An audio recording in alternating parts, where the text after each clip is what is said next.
Olá, muito bom dia, Deus abençoe a todos na graça e na paz de Deus. Hoje, sexta-feira, 24 de julho de 2026. Estamos aqui com mais uma meditação da palavra com o tema do assunto: de que forma se cumprirá a palavra de Deus em sua vida? Vamos falar com Deus. Ó Senhor, em nome de Jesus, nos ajude, meu Deus, a entendermos como praticar a tua palavra para surtir o efeito para o bem da nossa eternidade contigo. Em nome de Jesus, amém. Nós sabemos que tudo que nós semear, vamos colher.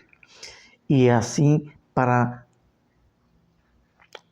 o que quisermos, como será a nossa eternidade ao passar dessa vida, vai depender dos nossos feitos, de praticar ou não o que é correto da palavra de Deus. O Senhor Jesus veio aqui e praticou tudo que estava escrito a respeito dele, aconteceu. Ele foi crucificado e ressuscitou ao terceiro dia, está à destra do Pai. E nós? O que queremos que aconteça para a eternidade da nossa vida? Vai depender da decisão de cada um de nós. Vamos falar de 3 tópicos apenas. Primeiro, o que tem sido cumprido a seu respeito, no que diz respeito ao que obedece ou desobedece. Então, de acordo com o que nós vivemos, praticamos, isso vai dizer o que vai acontecer dependendo de a gente obedecer ou não a palavra de Deus. Em Lucas capítulo 22, versículo 37, diz o seguinte, Lucas 22, 37, está escrito: ele foi contado com os transgressores e eu lhes digo que isso precisa cumprir-se de mim. Sim, o que está escrito a meu respeito está para se cumprir. Então a palavra de Deus é fiel. O que Deus fala com sua palavra promete se cumprir. Então, ele disse com sua palavra: aquele que crê em mim será salvo. Então vai depender de cada um de nós. Se cremos e vivemos na obediência, teremos a vida eterna. Mas se não, a palavra de Deus vai se cumprir para condenação eterna. É o livre-arbítrio, depende de cada um.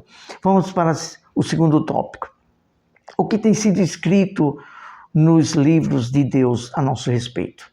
Nós bem sabemos que, lendo a palavra de Deus aqui, sabemos que há uns anuais, ou seja, existem livros de Deus nos céus a respeito de cada um de nós, o que fazemos de errado e o que fazemos de certo, certo. Olha só o que diz em Apocalipse, capítulo 20, último livro do Novo Testamento, capítulo 20, versículo de número 12. Diz o seguinte: e vi também os mortos grandes e pequenos em pé diante do trono, e livros foram abertos. Outro livro foi aberto, o livro da vida. Os mortos foram julgados de acordo com o que tinha feito, segundo o que estava escrito nos livros. Tudo que acontece aqui, Deus tem o controle de tudo. Ele tem o livro das boas obras e o livro das obras que as pessoas fazem coisas erradas. Então, Deus é justiça. Ele pesa na balança todas as coisas. Está escrito no livro de Coríntios, o apóstolo Paulo falando que todos hão de prestar conta, comparecer diante do tribunal de Cristo. Vamos para o terceiro tópico, e aqui já estamos finalizando.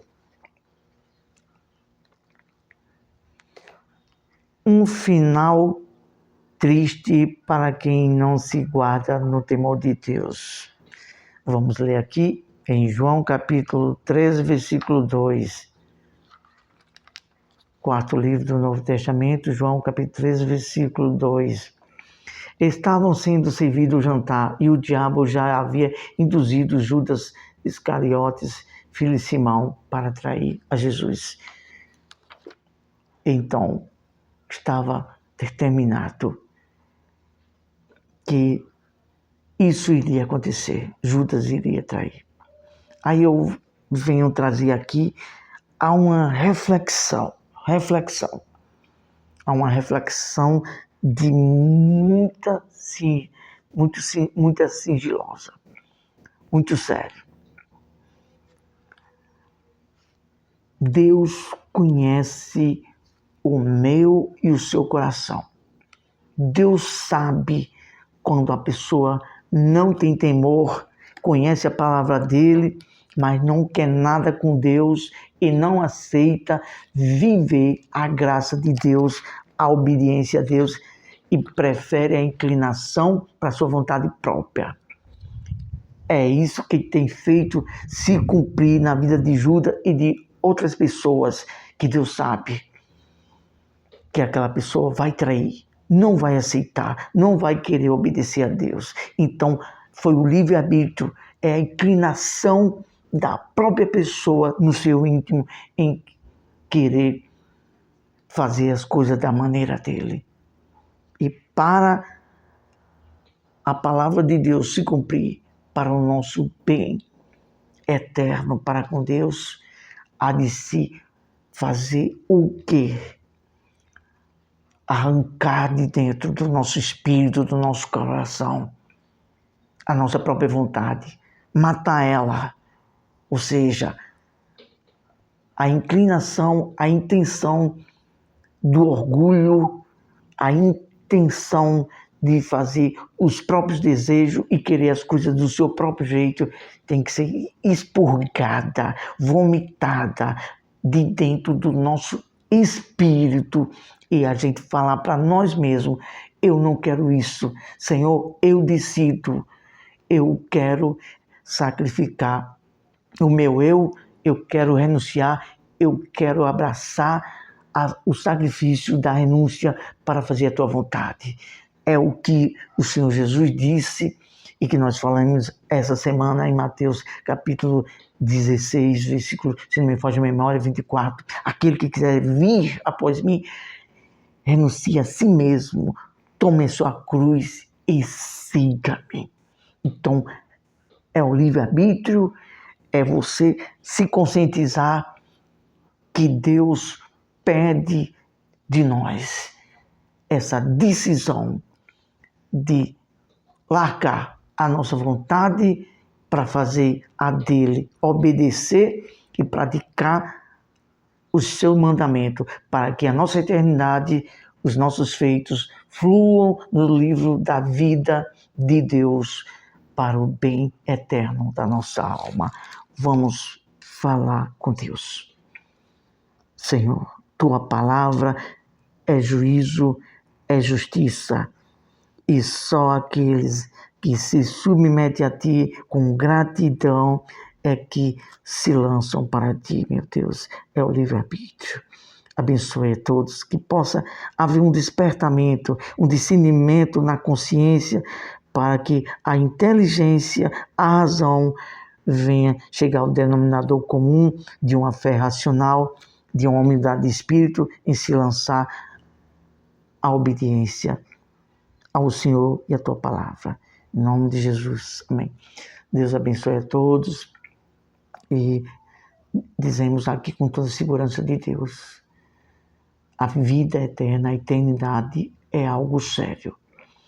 Por mais que qualquer um de nós achamos bom fazer o que a gente quer aqui nessa vida, saiba que Jesus disse: aquele que quiser ter a vida eterna comigo, enquanto não morrer para a sua própria vontade, não rejeitar e abraçar a minha vontade, jamais encontrará a vida eterna com Deus. Mas Jesus também disse, mas aquele que nega a sua vontade, rejeita para fazer a minha, esse encontrará a vida. É assim que está escrito e depende de cada um, é o livre-arbítrio e aí cabe a pessoa se conscientizar. Quando eu morrer, começa a eternidade. E aí?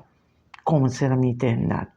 Você que raciocina e usa inteligência, você há de ver. Se você ama a sua alma, quer viver bem, você há de convir conosco nesse raciocínio. Poxa, eu quero o bem da minha vida. Eu quero continuar ao lado do bem, viver na paz, viver com alegria, viver com Deus. É isso. Quando a pessoa pensa, a pessoa diz, não, eu tenho que fazer isso para ter eternidade, para estar bem, viver a vida que está escrito em 1 Coríntios capítulo 15, lá será só alegria, gozo no Espírito Santo. Então, é um preço a pagar. Jesus pagou o sacrifício ali na cruz, mas para a gente obter, conquistar essa salvação, tem um nosso preço. É o sacrifício da renúncia de nossas vontades e para obedecer a santidade e a obediência a Deus, e isso fazer de forma voluntária, de todo o coração, amar a Deus com voluntariedade, com gratidão e com inteligência. Deus abençoe, até a próxima, se Deus assim nos permitir.